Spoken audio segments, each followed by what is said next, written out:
Bismillahirrahmanirrahim. Assalamu alaikum. Welcome to my YouTube channel. Today we have to do the next questions of exercise 4.2. Basically exercise 4.2 is related to the factorization. जैसे हमने अपनी exercise 4.1 में two types of factorization की form देखी थी. The first one is the completing square method and the second one is the midterm break method. इसी तरह हमने अपने last lecture में ये चीज़ देखी थी कि हमारे पास factorization होती है through the formula of sum and difference of 2 cube. That is the third type. Now we have to move towards the type 4. आप टाइप 4 में भी क्या करोगे कि आपके पास फैक्टराइजेशन ही होगी और किसके थ्रू होगी, आपके पास एक फॉर्म के थ्रू होगी कि एक फॉर्म आपको गिवन होगी और उस फॉर्म से आपने उसको क्या करना है, फैक्टराइज करना है. ठीक हो गया. तो हम अपनी टाइप 4 की तरफ मूव करते हैं.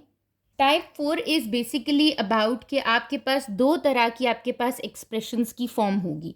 ठीक है. फॉर एग्जांपल अगर मैं फर्स्ट फॉर्म की बात करूं तो मेरी फॉर्म होगी a cube plus 3a² b plus 3ab² plus b cube.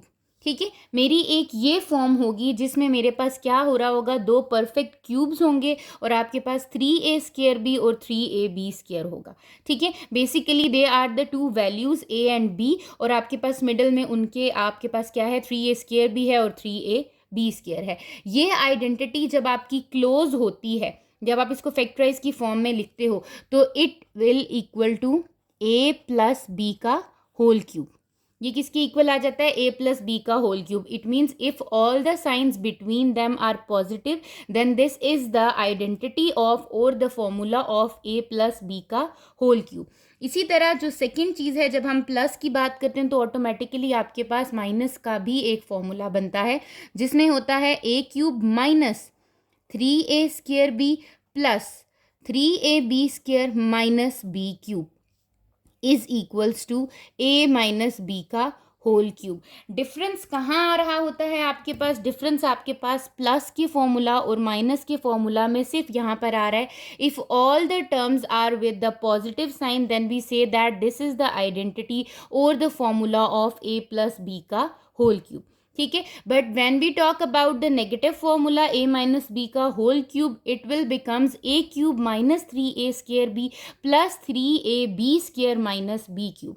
याद रखें जहाँ b² होगा वहाँ पर प्लस साइन आ जाएगा in the formula of negative. जब हम अपने क्वेश्चंस को सॉल्व करेंगे तो हमें ये चीज़ क्लियर हो जाएगी कि आपके पास आइडेंटिटी या आपके पास फैक्टराइजेशन की एक्सप्रेशन किस फॉर्म में दी होगी और हमें उसको कैसे सॉल्व करना है. ठीक है. क्वेश्चन नंबर 9 से लेके 12 तक आपके इसी फैक्टराइजेशन की एक्सप्रेशन में आपके पास क्वेश्चंस आ रहे हैं. हम इनको इन्हीं दो आइडेंटिटीज़ के थ्रू सॉल्व करेंगे और हम देखेंगे कि हम उसको फैक्टराइज कैसे कर सकते हैं. जैसे आपके पास क्वेश्चन नंबर 9 है. In question number 9 they set 27p³ plus 144p³ minus 108p² minus 64q³. ठीक है. अब आपको ये पता है कि आपके पास क्या होता है कि दो परफेक्ट क्यूब्स हैं, चाहे वो परफेक्ट क्यूब साथ में दे दे चाहे वो अलग अलग दे दे. ठीक है. आपने उसको देख के चलना है. फॉर एग्जांपल अगर मैं अपना यहाँ क्वेश्चन रीराइट करूँ तो it will become 27p³ plus 144p² minus 108p² minus 64q³. आपको अगर मैं इसके स्टेप्स बताऊं कि आपने किन स्टेप्स पे इस क्वेश्चन को सॉल्व करना है तो सबसे पहले you have to identify the perfect cubes. सबसे पहले आप क्या आइडेंटिफाई कर लो कि आपके पास क्वेश्चन में परफेक्ट क्यूब्स कौन से दिए हैं. उन परफेक्ट क्यूब से आपके पास किसकी वैल्यू आ जाएगी, a की वैल्यू भी आ जाएगी और b की वैल्यू भी आ जाएगी. उसके बाद आप अपनी ये एक्सप्रेशन लिख के a और b की वैल्यू लिख सकते हो. ठीक है. जैसे अगर मैं यहाँ देखूँ तो it will equals to 27 is the cube of 3p तो ये हो जाएगा 3p का होल क्यूब. और कहीं पर क्यूब आ रहा है परफेक्ट बिल्कुल आ रहा है, यहाँ माइनस 64 आ रहा है. 64 किसका क्यूब होता है आपके पास 4 का, तो ये हो गया माइनस, आप यहाँ पर माइनस तो फॉर्मूले का आ रहा है 4q का होल क्यूब. ठीक है. इसका मतलब मुझे यहाँ पर ये क्लियर हो रहा है कि मेरी जो a की वैल्यू है वो क्या है, a की वैल्यू है 3p और जो मेरी b की वैल्यू है वो क्या है 4q. ठीक है. तो आपको a और b की वैल्यू मिल चुकी है. इसका मतलब अब आप दरमियान की टर्म्स बना सकते हो. आपको याद है कि जब आप दरमियान की टर्म बना रहे थे, अब मैं यहाँ अगर अपना आइडेंटिटी लिखूँ तो ये था a क्यूब अब अगर यहाँ प्लस आ रहा है तो ऑब्वियसली ये कौन सा फॉर्मूला है, +3ab²। तो उसने पहले लिख दिया है 3ab² और बाद में उसने लिखा है -3a²b। आपके फॉर्मूलाज में रीअरेंजमेंट हो सकती है ना, a³ -b³ -3a² +3ab² भी दे सकते हैं, a³ +3ab² -3a²b -b³ भी दे सकते हैं। मीन्स अब टर्म्स को आगे पीछे करके लिख सकते हैं, वैसे ही उन्होंने क्वेश्चन में किया। और यहाँ पर है -b³। तो इसका मतलब मेरे पास जो यहाँ आइडेंटिटी बन रही है वो क्या बन रही है, +3। अब यहाँ है a, what is the value of a, that is 3p। मैंने कहा था ना आपको ये a आ गया। b का स्क्वायर, b की वैल्यू क्या है आपकी 4q, तो इसका मतलब है 4q का होल स्क्वायर। 4 का स्क्वायर इज 16, 16 को आप जब 9 से मल्टीप्लाई करोगे तो यू विल गेट 144। ठीक हो गया। इसी तरह माइनस, अब 3 है a² मीन्स 3p का स्क्वायर और q क्या है आपका, b क्या है आपका 4q। तो इसका मतलब ये मेरी एक फैक्टराइजेशन की फॉर्म बन रही है। ये किसकी फैक्टराइजेशन की फॉर्म बन रही है, ये बन रही है माइनस की फॉर्मूला की a - b का होल क्यूब। तो what is the value of a here 3p and what is the value of b here 4q। So this is equals to 3p - 4q का whole cube. This is the answer of this expression. ये आपकी factorisation है, factors हैं किसके, इस given expression के, question number 9 के। Similarly जब हम बात करते हैं क्वेश्चन नंबर 10 की, they said 8p³ + q³ + 12p² + 6pq²। अब आपको अगेन देखो एक एक्सप्रेशन दे दी है और सबके सब साइंस क्या हैं इसके साथ, पॉजिटिव हैं। तो मैं ये लिख सकती हूँ 8p³ + q³ + 12p² + 6pq²। तो मेरे पास यहाँ पर जो फॉर्म दी हुई है वो फिर अरेंज टर्म्स हैं, उन्होंने डिफरेंट अरेंजमेंट में लिखा हुआ है। ये लिखा हुआ है a³ + b³ फिर समथिंग 3a² + 3ab²। आप सबसे पहले क्या आइडेंटिफाई करोगे, अपने परफेक्ट क्यूब्स को आइडेंटिफाई करो कि आपके परफेक्ट क्यूब्स कौन कौन से हैं। मेरे पास यहाँ पर परफेक्ट क्यूब क्या है 8p और दूसरा क्या है q। It means 8p is the cube of 2p का होल क्यूब प्लस यहाँ पर क्या आ जाएगा q का क्यूब प्लस 3a²b। यही होता है। What is a², that is 2p का स्क्वायर। और what is the value of bq, a की वैल्यू क्या है आपकी 2p और b की वैल्यू क्या है q प्लस 3ab का स्क्वायर मीन्स q का क्या आ जाएगा स्क्वायर। अब अगर आप देखो तो ये बन रहा है a³ + b³ + 3a²b। कौन सी आइडेंटिटी लग गई, कौन सा फॉर्मूला लग गया, a³ + b³ + 3a²b + 3ab²। जब सारी टर्म्स के दरमियान में एडिशन का साइन है it means that is the formula of a + b का whole cube. So what is the value of a here, the value of a is 2p and what is the value of b here, that is q. So 2p plus q का whole cube is the factorization form of this expression. ठीक हो गया। इसी तरह जब हम अपने 11th question की तरफ मूव करते हैं तो वो उसमें आपको क्या कह रहे हैं 125x³ - y³ - 75x² plus 15xy²। Minus वाले फॉर्मूला में आपने सिर्फ ये याद रखना है जो प्लस आ रहा होगा वो किस आइडेंटिटी के साथ आ रहा होता है आपका, वो 3ab² के साथ आ रहा होता है। ठीक है, लेकिन बस ये याद रखना है कि 3ab² के साथ एडिशन है। तो यहाँ पर जब आप अपने क्वेश्चन को देखोगे तो यहाँ पर प्लस 15xy² है। ठीक है, तो इसका मतलब सबसे पहले मुझे क्या आइडेंटिफाई करने हैं, अपने परफेक्ट क्यूब्स को आइडेंटिफाई करना है। ठीक है, मेरे पास यहाँ पर परफेक्ट क्यूब्स कौन कौन आ रहा है 125x³ और y³। 125x³ is the perfect cube of 5x, तो ये आ गया 5x का क्यूब माइनस y का होल क्यूब। ये हो गया -3a²b, क्योंकि मुझे पता है माइनस किसके साथ आ रहा है 3a²b के साथ, प्लस 3 के साथ तो नहीं आ रहा, तो ये हो जाएगा +3ab²। यही चीज़ हो जाएगी। बेशक आप नीचे या ऊपर अपने पास आइडेंटिटी लिख लिया करें, जैसे मेरे पास ये बन रही है a³ - b³ - 3a²b plus 3ab²। ये आइडेंटिटी बनती किसकी है, माइनस की बन रही है, तो ऑब्वियसली a - b का होल क्यूब हो जाएगा।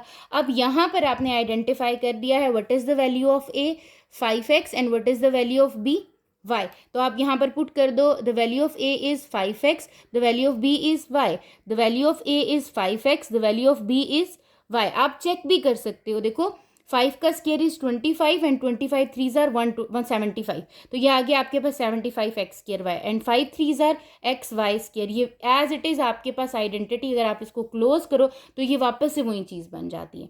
ठीक है, अब यहाँ पर a की वैल्यू क्या है 5x है और b की वैल्यू क्या है y, and that is the identity of a minus b का whole cube. So this is equals to 5x minus y का whole cube. So this is the factorization form of this algebraic expression. अब हम अपनी इस type के last question की तरफ move करते हैं, टाइप 3 के, दैट इज क्वेश्चन नंबर 12। अगर आप अपने क्वेश्चन नंबर 12 को देखो तो आपके पास क्या गिवन है, they said p cube minus 9p square cube plus 27p Q square minus 27q cube. ठीक है, ये आपको गिवन है। आपके स्टेप्स वही हैं जिनको आप लेके चलते हो। आपने अपने क्वेश्चन को रीराइट किया, आपने रीराइट करके सबसे पहले देखना है कि परफेक्ट क्यूब्स कौन कौन से गिवन हैं। अगर मैं यहाँ देखूँ तो मेरे पास कौन कौन से परफेक्ट क्यूब हैं, एक p परफेक्ट क्यूब है और एक 27q परफेक्ट क्यूब है। किस किस का है वो सबसे पहले लिखती हूँ। ये p का क्यूब है, ये आ गया, और यहाँ क्या आ जाएगा -3 का होल क्यूब। ठीक हो गया, ये माइनस साइन इधर बाहर आ गया, और ये किसका क्यूब है 3 का। 3 का क्यूब क्या होता है आपके पास 27।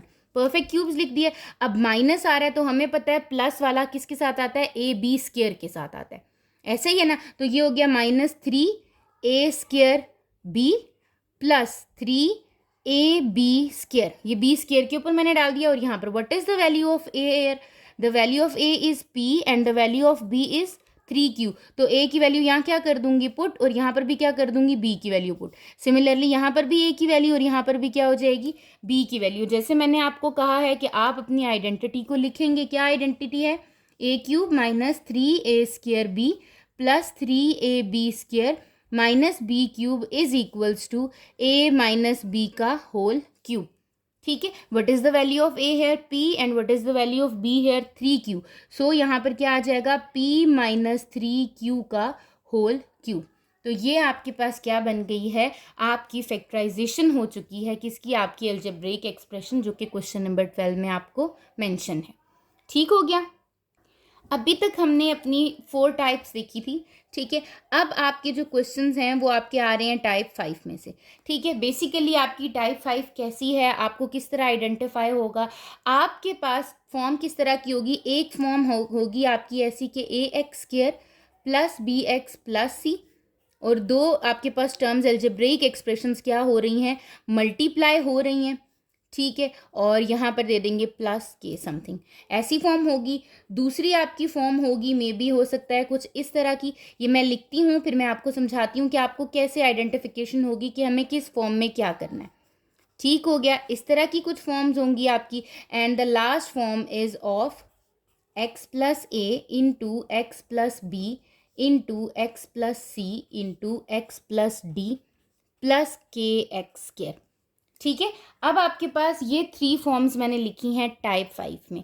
सबसे पहले अगर आप अपनी फर्स्ट फॉर्म को देखो तो आपकी फर्स्ट फॉर्म में आपको ये क्लियर हो रहा है, ये a x square plus b x, ये भी a x square plus b x, यहाँ पे टर्म्स डिफरेंट आ रही हैं। ऐसे ही है ना, अगर आपके पास कोई सी दो अलजेब्रिक एक्सप्रेशंस आपस में मल्टीप्लाई हो रही हैं और उनका a x square b x, x square वाली टर्म और एक्स वाली टर्म दोनों क्या आ रही हैं, सेम आ रही हैं। ये दोनों टर्म्स क्या आ रही होंगी, सेम आ रही होंगी। तो जब आपके पास सेम आएंगी तो आपने सबसे पहले उसको सपोज कर लेना है कि लेट्स सपोज ये a x square plus b x जो है ये किसी वाई के इक्वल है, किसी एक वेरिएबल के इक्वल है। ठीक है, इसके कुछ स्टेप्स होंगे वो हम अपने क्वेश्चंस के साथ साथ देखेंगे कि अगर हमारे पास इस फॉर्म में क्वेश्चन गिवन है, when we have two algebraic expressions and they are multiplying with each other and the form of या the terms of x square and x are same in that expression, तो हम क्या करेंगे, हम उन दोनों को जो चीज़ें उसमें सेम आ रही होती हैं उसको हम सपोज कर लेते हैं। टाइप 5 में बेसिकली हर पार्ट में हमने सपोज ज़रूर करना है। ठीक है, लेकिन ये तो था कि आपके पास बनी बनाई मिल जाएगी कि यहाँ पे आपकी फर्स्ट 2 टर्म्स क्या होंगी, सेम होंगी। ठीक है, बट जब आप अपने नेक्स्ट फॉर्म की तरफ मूव करोगे तो यहाँ पर अगर आप इस सेकंड फॉर्म और थर्ड फॉर्म में देखो तो यहाँ क्या आ रहा है, यहाँ आ रहा है x plus a x plus b x plus c x plus d plus k, और थर्ड फॉर्म में आ रहा है x plus a x plus b x plus c x plus d plus k x square. तो इन दो forms में आपको एक क्लियर डिफरेंस दिखाई दे रहा है। वो क्लियर डिफरेंस क्या है कि एक में आपके पास सिंपल एक कांस्टेंट आ रहा होगा और एक में आपके पास के एक्स स्क्वायर आ रहा होगा। तो जिसमें सिंपल कांस्टेंट आ रहा होगा ना, उसमें आपने अपनी ए बी और सी डी की वैल्यूज़ को चेक करना है। ठीक हो गया, ए बी सी डी की वैल्यू आप ऐसे चेक करोगे। फॉर एग्जांपल मेरे पास आ रहा है एक्स प्लस 2, यहाँ पर आ रहा है एक्स प्लस 3, यहाँ आ रहा है एक्स माइनस 4 और यहाँ आ रहा है मेरे पास एक्स माइनस 3। ठीक है, प्लस समथिंग 4 आ रहा है आपके पास। आप कैसे चेक करोगे, आप ए बी सी और डी की वैल्यू को चेक करोगे और आप देखोगे कि किन को एडिशन और सब्ट्रैक्शन करके सेम चीज़ बन रही है। जैसे 2 + 3 क्या होता है 5, लेकिन 4 + 3 क्या होता है 7, ये तो सेम नहीं बन रहा। अच्छा, 2 और 4 कितना होता है आपके पास, 4 - 2 2, 3 - 3 0, ये भी सेम नहीं बन रहा। लेकिन 2 और 3 को देखूं तो क्या आ जाएगा 1 - 3 + 2, और -4 + 3 करूं तब भी क्या आ जाएगा 1। तो पेयरिंग करनी होगी मुझे इस तरीके से कि मेरे पास x + 2 जो है वो मल्टीप्लाई होगा x - 3 के साथ, और x + 3 जो है वो मल्टीप्लाई हो जाएगा x - 4 के साथ। ठीक है, जैसे आपके पास फर्स्ट फॉर्म में उन्होंने टर्म बना के दी हुई थी, यहाँ पर आपने ये वाली टर्म बना लेनी है। यहाँ पर आपकी क्या होगी कि ये इस स्टेप के बाद आपकी a x square plus b x plus c into a x square plus b x plus d आपको यहाँ पर मिल जाएगी। ठीक है, यहाँ पर जो आपकी सेकंड वाली जो इक्वेशन मैंने आपको दी है, एक्सप्रेशन दी है, इसमें आपकी ये फर्स्ट एक्सप्रेशन सेकंड स्टेप में बन जाएगी जब आप अपने पास करेक्टली देख लोगे कि किस पेयर को किस पेयर के साथ मुझे मल्टीप्लाई करना है, किस आपके पास टर्म को दूसरी टर्म से मल्टीप्लाई करना है। ठीक है, जो आपकी थर्ड टर्म है उसमें अब के एक्स स्क्वायर आ गया आउटसाइड, तो इसका मतलब एक्स स्क्वायर वाली टर्म तो सेम हो नहीं सकती। तो आपके पास जो रिमेनिंग 2 टर्म्स होती हैं जैसे बी एक्स प्लस सी, तो ये अब टर्म इसमें सेम हो जाएगी। ठीक है, वो जैसे जैसे हम देखेंगे हम इसमें ए बी सी और डी कोई, लेकिन हम यहाँ पर क्या देख रहे थे, एडिशन और सब्ट्रैक्शन, कि क्या एडिशन और सब्ट्रैक्शन करके मेरी कौन सी टर्म्स क्या हो रही हैं, दोनों का पेयर सेम बन रहा है। पेयरिंग में मेरे पास सेम आंसर आ रहा है। लेकिन जब हम अपनी थर्ड फॉर्म की तरफ जाएंगे तो हम देखेंगे कि किन दो नंबर्स को मल्टीप्लाई करके सेम चीज़ आ रही है। यहाँ पर हम अपनी मल्टीप्लिकेशन को देखेंगे जिसमें आपके पास क्या आ रहा होगा, के एक्स स्क्वायर आ रहा होगा। ठीक है, ये जैसे जैसे हम इन टर्म से रिलेटेड क्वेश्चंस करते जाएंगे, आपने सिर्फ आइडेंटिफिकेशन के लिए ये बात माइंड में रखनी है कि फर्स्ट आपकी जो टाइप 5 की जो फर्स्ट फॉर्म है उसमें a x square plus b x plus c a x square plus b x plus d given है। ठीक है, जो सेकंड फॉर्म है उसका बैक स्टेप गिवन है, मतलब आपके पास जब आप पेयरिंग कर लोगे with addition and subtraction, identify कर लीजिएगा if there is an constant at the end, it means that is the second form of type 5। ठीक है, अगर वहां पर के एक्स स्क्वायर है that is the third form of, वहां एक अलग रूल है कि मल्टीप्लिकेशन को देखेंगे, बट जब के है तो आप क्या देखोगे, एडिशन या सब्ट्रैक्शन को देख के चलोगे। ठीक है, तो हम अपने क्वेश्चंस की तरफ मूव करते हैं ताकि हमें ये कॉन्सेप्ट्स क्लियर हो सकें। क्वेश्चन नंबर 13 को देखो तो आपके पास क्या गिवन है, 2x² - 3x + 6 2x² - 3x - 55। तो that is the first form of type 5 कि आपके पास दो टर्म्स, दो एल्जेब्रिक एक्सप्रेशंस क्या हो रही हैं, मल्टीप्लाई, और फर्स्ट 2 टर्म्स जो कि x² और x वाली है वो क्या आ रही है, सेम आ रही है। इट मीन्स मेरे पास यहाँ पर सेम क्या आ रहा है, 2x² - 3x is same in these both terms. ठीक है, तो इसका मतलब आपको ये पता चल गया है कि अगर आपके पास ये टर्म्स आ रही हैं, अब आप एक्स स्क्वायर को लेके नहीं चल सकते। जब आपके पास सेम बन जाएगी ना, तो आपका पहला स्टेप होगा कि जो चीज़ आपकी सेम टर्म्स हैं उनको आप क्या कर लोगे, आप उनको सपोज कर लोगे कि suppose that terms are equals to some variable. ठीक है, आप उसको क्या कर लोगे, किसी भी दूसरे वेरिएबल के, अगर यहाँ पर y यूज़ हो रहा था तो मैं x यूज़ कर लेती, a यूज़ हो रहा था तो y x यूज़ कर लेती। जो भी वेरिएबल यहाँ यूज़ हो रहा है उसके अलावा आपने कोई भी वेरिएबल उसके इक्वल या सपोज कर लेना है। ठीक है, तो मैं यहाँ पर कहती हूँ कि मेरे पास question is basically 2x² - 3x + 6 है और साथ में आ रहा है 2x² - 3x इंटू -55 है। मैंने कहा कि मेरे पास ये चीज़ सेम बन रही है, तो सबसे पहला स्टेप क्या था कि लेट कर लिया या सपोज कर लिया 2x² - 3x किसके इक्वल है, वाई के। जब 2x square minus 3x y के इक्वल है तो इसका मतलब मुझे इस 2x माइनस 3x की जगह अपनी इस एक्सप्रेशन में क्या लिख देना चाहिए, y।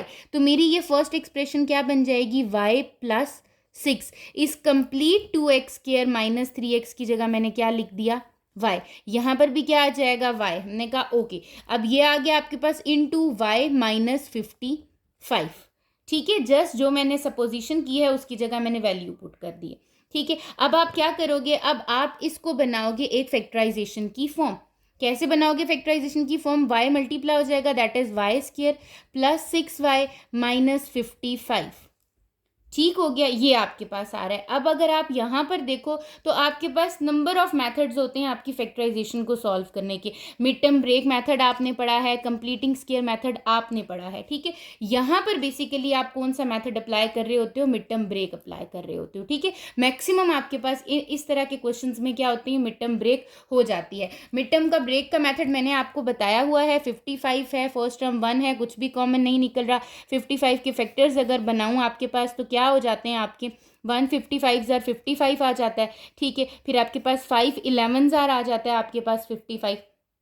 ऐसे ही है ना, आपके पास 11 5 जार 55 आ जाता है, और 11 में से ही 5 माइनस करूं तो क्या आ जाता है, मिड टर्म आ जाती है दैट इज 6। तो मेरे पास रफली मुझे ये पता चल गया आपके पास। जब आपको रफली पता चल गया है तो यहाँ पर आप ब्रेक कर सकते हो, वाई स्क्वायर प्लस क्या आ जाएगा आपके पास 11y minus 6y 5y minus 55। ठीक है, आप बेशक आपको मिड टर्म ब्रेक मैंने आपकी लास्ट एक्सरसाइज में आपको ये चीज़ क्लियर कर दी है, इसका कॉन्सेप्ट। अगर कहीं पर भी प्रॉब्लम हो आप लास्ट लेक्चर देख सकते हो। ठीक है, 4.1 का आपके पास क्या है, मिड टर्म में 6y मैंने किस किस में स्प्लिट किया है, 11 और 6 में, और ये है प्लस 6 तो ऑब्वियसली 11 के साथ कौन सा साइन आ जाएगा, प्लस। ठीक है, और आपके पास 5 के साथ कौन सा साइन आ जाएगा, माइनस, बिकॉज 11 में से 5 माइनस करूंगी तो 6 आएगा, बट 11 और 5 को मल्टीप्लाई कर रही हूँ तो क्या आ रहा है, 55 आ रहा है। तो ये मेरी मिड टर्म ब्रेक हो गई, यहाँ पर मैंने अपनी मिड टर्म ब्रेक कर दी। अब मिड टर्म ब्रेक में आप क्या करते हो, पेयरिंग कर रहे होते हो, तो इसका मतलब मुझे यहाँ क्या कर लेनी चाहिए, पेयरिंग कर लेनी चाहिए। जब मैंने पेयरिंग की तो I will get y into y plus 11 minus 5 into y plus 11। ठीक है, ये आपकी पेयरिंग हो जाती है, और पेयरिंग करके यहाँ जो आपको मिल रहा है that is y minus 5 and y plus 11।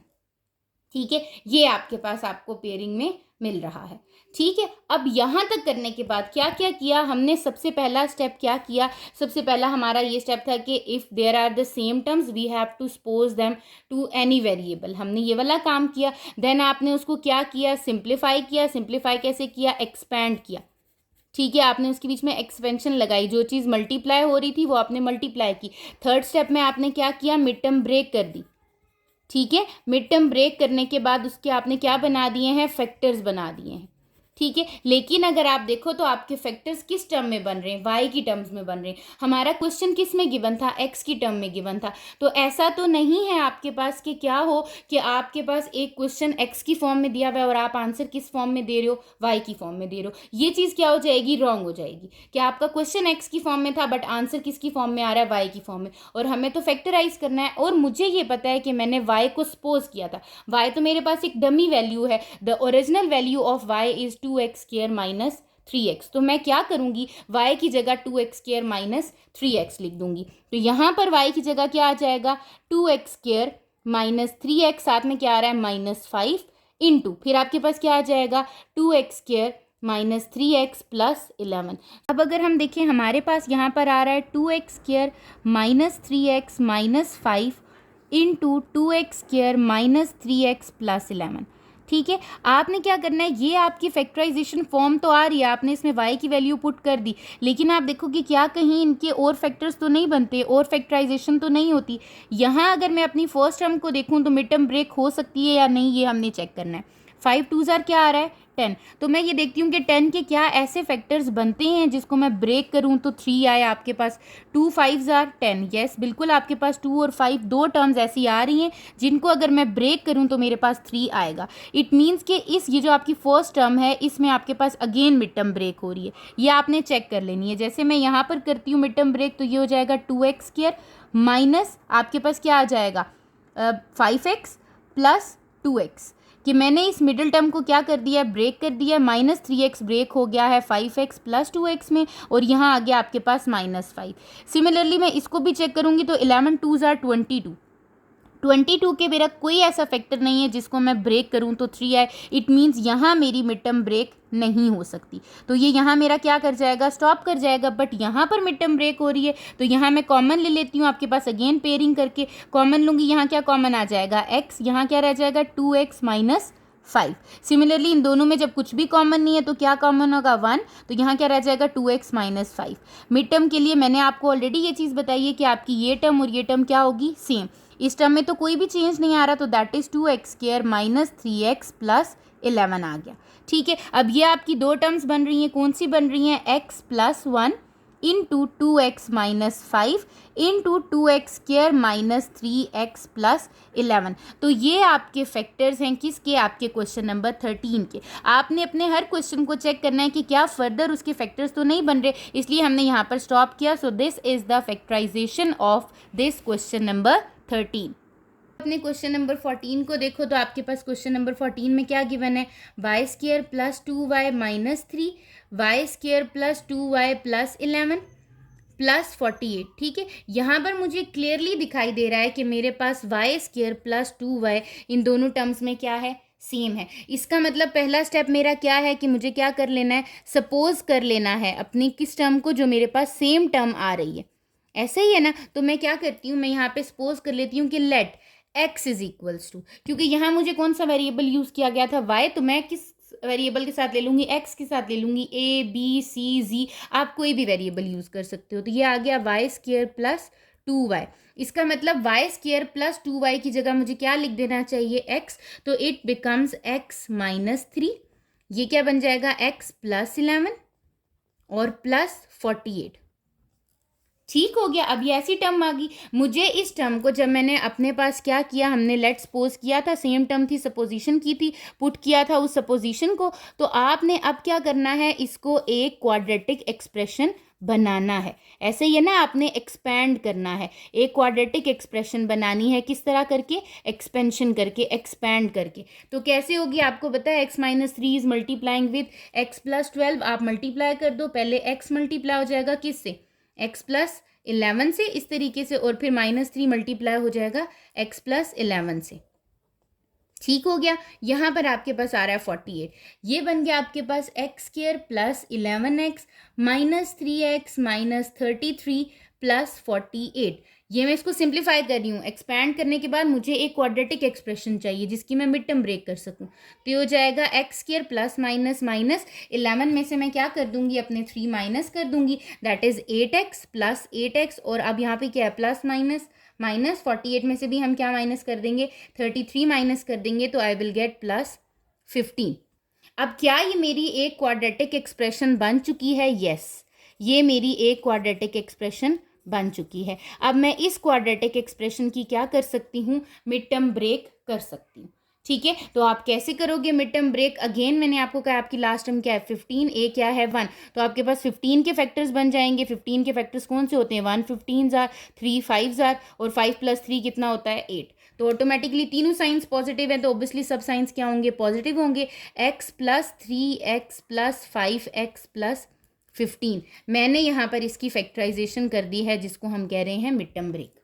ठीक है, पेयरिंग की, पेयरिंग करके क्या आ रहा है, x + 3, इसी तरह यहाँ पर 5 कॉमन लिया तो क्या आ गया, x + 3, ये मेरी मिड टर्म ब्रेक हो गई है, x + 3 एंड x + 5।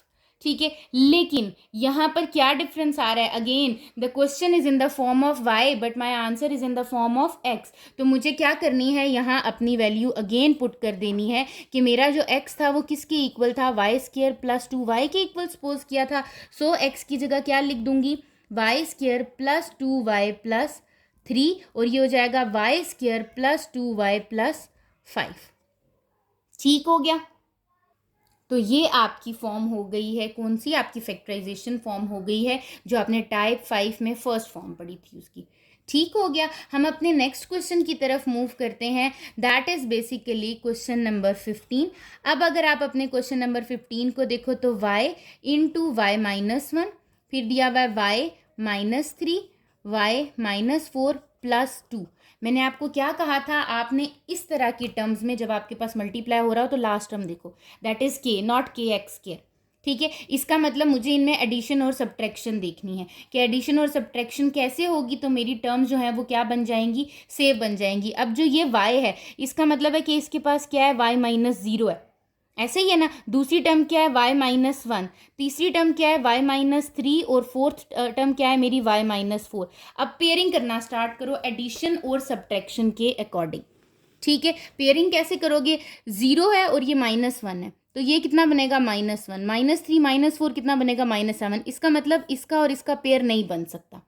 ठीक है, 0 और 4 का पेयर बना के देखती हूँ, 1 और 3 का पेयर बना के देखती हूँ। 0 माइनस 4 कितना आएगा, -4, -3 -1 कितना आएगा, -4। इसका मतलब मुझे ये पता चल गया है -1 की पेयरिंग होगी किसके साथ, -3 के साथ, और y की पेयरिंग हो जाएगी किसके साथ, -4 के साथ। ठीक है, दोनों टर्म्स मुझे क्या आंसर दे रही हैं, एडिशन और सब्ट्रैक्शन से सेम आंसर दे रही हैं, ऐसे ही है ना। तो मैं क्या करूंगी, मैं जब टर्म लिखूंगी, मैं लिखूंगी, पहले लिखती हूँ y into y minus 4, y को लिख दूंगी y माइनस 4 के साथ अरेंज करके, और y minus 1 is multiplying with y minus 3 plus 2। मैंने अपने पास क्या किया है, अपनी एक्सप्रेशन को रीअरेंज किया है इस फॉर्म से कि अगर मैं इन दो को मल्टीप्लाई करूं टर्म्स को, और इन दो को मल्टीप्लाई करूं टर्म्स को, तो ये मेरे पास कुछ टर्म्स सेम बनाएगी। और ये मुझे कैसे पता चला, अपनी जो ए बी सी डी की वैल्यू थी, ये ए बी सी डी की फॉर्म थी आपकी, तो ये क्या बन रही है, एडिशन और सब्ट्रैक्शन से जहां दोनों सेम आंसर देंगे उनकी पेयरिंग हो जाएगी आपकी। ठीक है, यहाँ पर हम इन पेयरिंग को जो हमने खुद पेयर किया, y का पेयर बनाया y माइनस 4 के साथ, और y माइनस 1 का पेयर बनाया y माइनस 3 के साथ, तो मुझे मल्टीप्लाई कर देना चाहिए पेयरिंग में। पहली पेयरिंग जब मेरी मल्टीप्लाई होगी तो मुझे क्या मिलेगा, वाई स्क्वायर माइनस 4y। बस इसका मैंने यहाँ पे ब्रैकेट क्लोज कर दिया, ये मेरी पहली पेयरिंग थी। ठीक है, ये हो गई। अब मेरी दूसरी पेयरिंग है, दूसरी पेयरिंग में y माइनस 1 मल्टीप्लाई हो रहा है किसके साथ, y माइनस 3 के साथ। इसका मतलब पहले y मल्टीप्लाई होगा y माइनस 3 के साथ, फिर -1 मल्टीप्लाई होगा y माइनस 3 के साथ, साथ में क्या आ रहा है, +2। इसको मैं सिंप्लीफाई कर लेती हूँ अगेन। ये भी मेरी अभी सेकंड वाली टर्म जो मैंने दो टर्म्स का पेयर बनाया था, इसकी अभी पेयरिंग की मल्टीप्लीकेशन चल रही है। It will becomes y square minus 4y into y square minus 3y minus 1y plus 3 plus 2। Again यहाँ पर लाइक टर्म्स आ रही हैं, तो ये हो गया y square minus 4y bracket close, y square minus 4y plus 3 plus 2। अब अगर आप देखो तो आपके पास ये टर्म मिल चुकी है जिसमें आपकी ये दोनों टर्म्स क्या हैं, सेम है। एज इट इज़ आपकी टाइप 5 की फर्स्ट फॉर्म बन गई है, जहां पर आपके पास दो अलजेब्रिक एक्सप्रेशन में कुछ वैल्यूज़ क्या हो जाती हैं, सेम हो जाती हैं।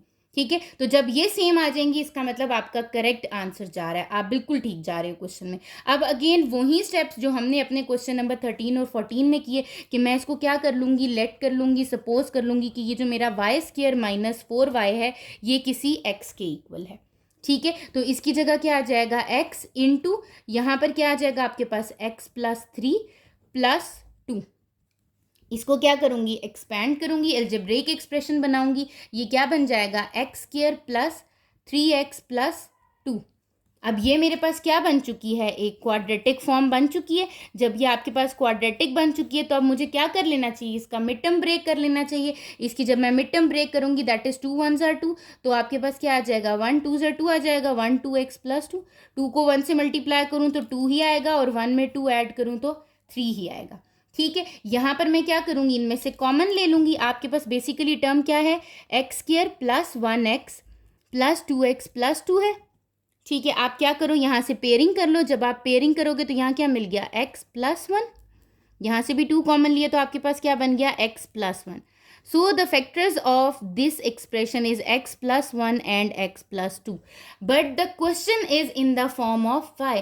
क्वेश्चन मेरा किस फॉर्म में था, y की फॉर्म में था, तो आंसर मेरा किस फॉर्म में आना चाहिए, y की फॉर्म में आंसर आना चाहिए। तो मुझे पता है कि मैंने एक वैल्यू यहाँ पर क्या की थी, सपोज की थी x की जगह। x क्या लिखा था, वाई स्क्वायर माइनस 4y, तो इसका मतलब ये x क्या आ जाएगा, y square minus 4y plus 1, और आ जाएगा y square minus 4y plus 2। So this is the factors of this given expression. ठीक है, तो आपके क्वेश्चन में स्टेप बाय स्टेप आप देखो तो कुछ ना कुछ इंक्रीज होता जा रहा है। पहले ये टर्म यहाँ तक, आप यहाँ से क्वेश्चन आपका स्टार्ट हो रहा था ना कि आपके पास जहाँ दो टर्म सेम बन रही थी। अब मेरा क्वेश्चन कहाँ से स्टार्ट हो रहा है? अपना टाइप 5 की सेकंड फॉर्म से, कि मुझे पहले ये एक्सप्रेशन बनानी है जिसमें दो टर्म सेम बनेंगी, उसके बाद सपोजिशन करनी है। ठीक हो गया, ये आपका हो गया क्वेश्चन नंबर 15।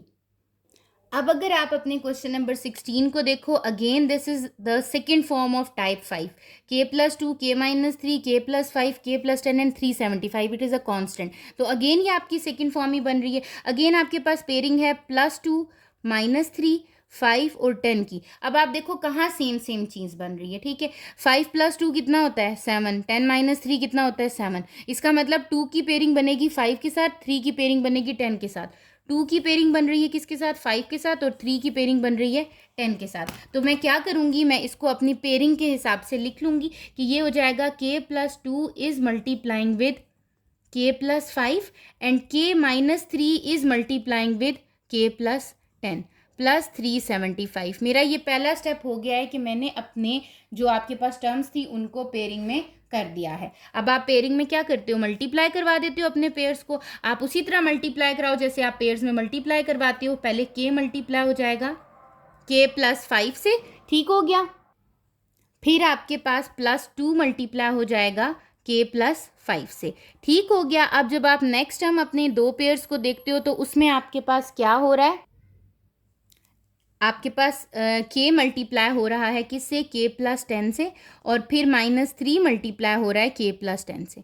ठीक है, ये ब्रैकेट क्लोज और प्लस 375 एज इट इज़ आ गया। अब इन ब्रैकेट्स को सॉल्व कर लो तो you will get k² + 5k + 2k + 5 2 ज़ा 10। यहाँ आ जाएगा आपके पास k² + 10k -3k -30 प्लस 375 आ गया आपके पास।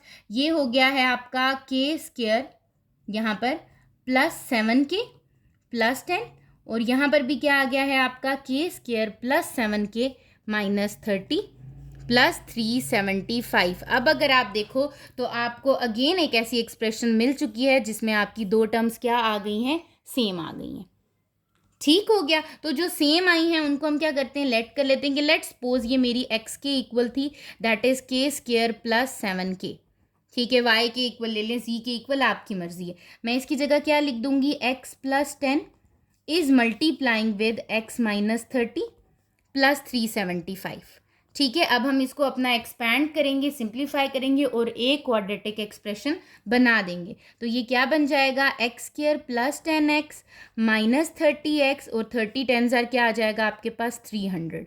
साथ में क्या आ रहा है? प्लस 375 आ रहा है। ये मेरी इन टर्म्स को मल्टीप्लाई करके मिला कि x को मैंने पहले x -30 से किया, फिर 10 को किससे किया? x -30 से किया, तो मुझे ये चीज़ मिल गई। अब ये बन रही है x² -20x। यहाँ पर आप क्या करोगे? 375 में से 300 माइनस करोगे तो +75 is the answer. This is the quadratic expression. ये आपकी क्या बन चुकी है? एक क्वाड्रेटिक एक्सप्रेशन बन चुकी है। जब ये बन चुकी है तो you can solve it by mid term break method. मैं इसकी मिड टर्म ब्रेक कर सकती हूँ। 75 के फैक्टर्स लेने हैं मुझे, तो 1 आपके पास 75 ज़र 75 आ जाता है। ठीक है, 2 के टेबल में तो आपका 75 आता नहीं है। 3 मल्टीप्लाई बाय 25 करूँ तब भी क्या आ जाता है आपके पास? 75 आ जाता है। 4 के टेबल में अगेन 75 नहीं आता। 5 के टेबल में 75 आता है। 5 कितने ज़ार होता है? 15 ज़र 75 होता है। तो इसका मतलब 15 और 5, 15 5 ज़ार 75, और 15 और 5 कितना हो जाता है आपका? 20। तो आपका ये फैक्टर बन जाएगा x² कैपिटल वैल्यू कौन सी है? -15x -5x plus 75। आपने मिड टर्म ब्रेक के थ्रू क्या कर लिया? इसको फैक्टर्स बना लिए। ये फैक्टर्स क्या बन रहे हैं?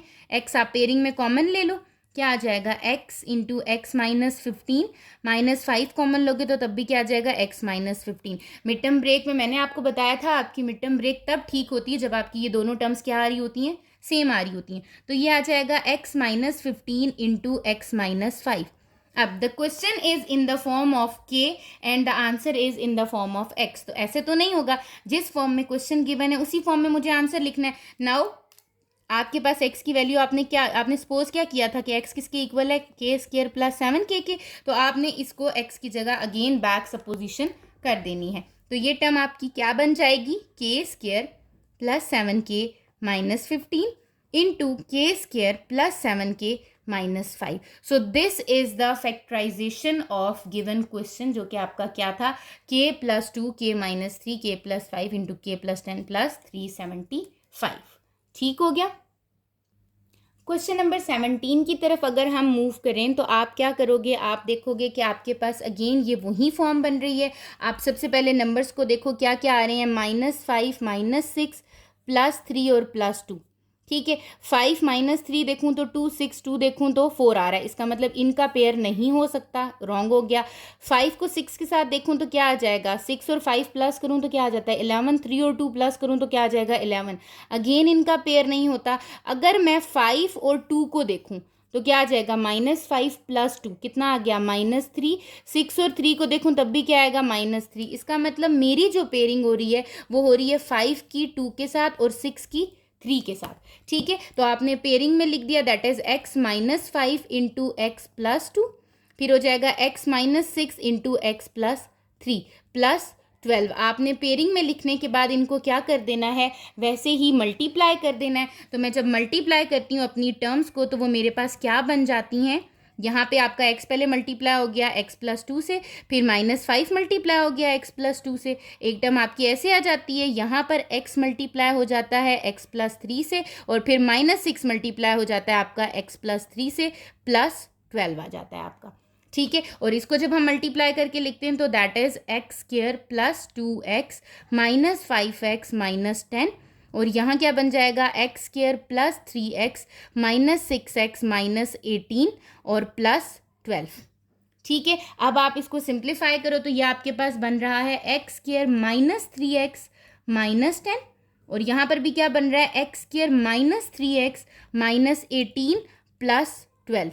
यहाँ पर आपके पास कौन सी दो टर्म सेम आ रही हैं, x² -3x। तो आप क्या करोगे, लेट कर लोगे कि आपका जो x² -3x है वो किसके इक्वल है, y के। तो मैंने यहाँ y के इक्वल ले लिया, that is y -10 into y -18 +12। क्या करते हैं उसके बाद इनको मल्टीप्लाई कर देते हैं ना, तो इसका मतलब y मल्टीप्लाई हो जाएगा y -18 से, और -10 भी मल्टीप्लाई हो जाएगा y -18 से, +12 आपके पास रह गया। जब आपने इनको मल्टीप्लाई किया you will get y² -18y -10y +180 +12। ठीक हो गया, तो ये आपके पास क्या बन गया है, y² -18 minus plus minus minus क्या हो जाता है प्लस, 18 और 10 कितने हो गए 28y। ठीक है, और यहाँ पर क्या हो रहा है 180 में 12 प्लस हो रहा है तो ये हो जाएगा 192। इसका मतलब आपने मिड टर्म ब्रेक किसकी करनी है 192। 28 को इस तरीके से कि दो नंबर्स को मल्टीप्लाई करूँ तो 192 आए, और 28 उनको ऐड या सब्ट्रैक्ट करके आए। तो आपने 192 के फैक्टर सबसे पहले बना लेने हैं। यहाँ क्या किया है मैंने 192 के फैक्टर्स बना लिए, 1 को 192 से किया तो 192, 2 को किया, 3 को किया। यहाँ मैंने अपनी सब टर्म्स को जब देखा तो मुझे पता चला 12 और 16 है। 12 और 16 को ऐड करूँ तो क्या आ जाएगा 28, और यहाँ पर करूँ तो क्या आ जाएगा मल्टीप्लाई 192। इसका मतलब इसके फैक्टर्स क्या आ रहे हैं, y² -12y -16y +192। ठीक है, आपने क्या किया, अभी आपको फैक्टर्स बन चुके हैं, मिड टर्म ब्रेक हो चुकी है, पेयरिंग कर लें, वो आ जाएगा y इंटू वाई -12, यहाँ से -16 common, then again this is y -12। ठीक हो गया, ये क्या बन रहा है y -16 इंटू वाई -12। अब अगर आप देखो तो आपका क्वेश्चन किस फॉर्म में था, that is in the form of x। यहाँ क्या आ रहा है y, तो आपको इसको x की फॉर्म में ही करना है। इसका मतलब मैं y के इक्वल किसको रख रही थी, x² -3x को। So the factors are x² -3x -16, और यहाँ आ जाएगा x² -3x -12। ठीक है, so this is the factorisation form of these expressions. आपने देखा कि आपके ये वो क्वेश्चंस थे जो हमने अपनी टाइप 5 के क्वेश्चंस किए हैं। ठीक है, पर अपने अपनी 2 फॉर्म्स में किए, ठीक है। अभी तक हमने जो किया वो आपके पास एडिशन और सब्ट्रैक्शन के अकॉर्डिंग देख रहे थे। इंशाल्लाह हम अपने नेक्स्ट लेक्चर में अपनी जो टाइप 5 की थर्ड फॉर्म है उसके क्वेश्चंस को भी सॉल्व करेंगे, और जो आपकी एक्सरसाइज के रिमेनिंग क्वेश्चंस हैं वो भी हम सॉल्व कर लेंगे, ठीक है। अभी हमने अपने 17 क्वेश्चंस तक अपने क्वेश्चंस को सॉल्व कर लिया है। अगर आपको कहीं पर भी प्रॉब्लम होती है तो आपने क्या करना है, कमेंट सेक्शन में पूछ लेना है। अदरवाइज़ आपके पास डिस्क्रिप्शन में इंस्टाग्राम का लिंक शेयर कर दिया गया है, आप वहाँ पर पर्सनली टेक्स्ट कर सकते हो। चैनल को सब्सक्राइब कर लीजिएगा ताकि फर्दर आने वाली वीडियोज़ की नोटिफिकेशन आपको टाइमली मिल जाए। Thank you.